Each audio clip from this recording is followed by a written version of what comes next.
still trembled as our cameraman looked down upon what was left of Argostoli, capital of the Greek island of Kefalonia. Here, as in the neighboring Ionian islands of Zante and Ithaca, out of the sunshine disaster had struck.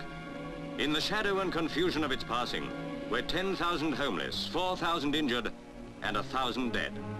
And every moment the figures mount.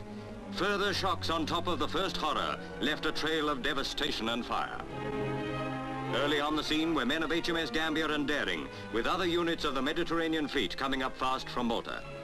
After initial terror and panic, reports say, the population is calm, but it is a calmness born of shock.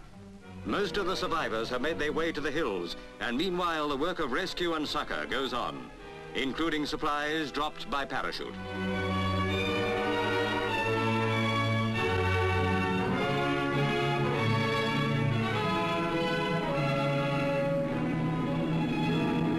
Ships of Her Majesty's Navy faced a terrific task, now shared as other help comes to hand, including the Royal Air Force.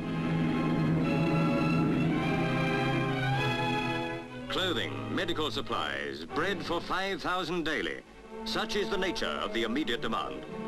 Full dimensions of the disaster have not yet been assessed, but it is certain that all the towns here in Kefalonia have been destroyed. Nature has struck and once again has shown her naked power.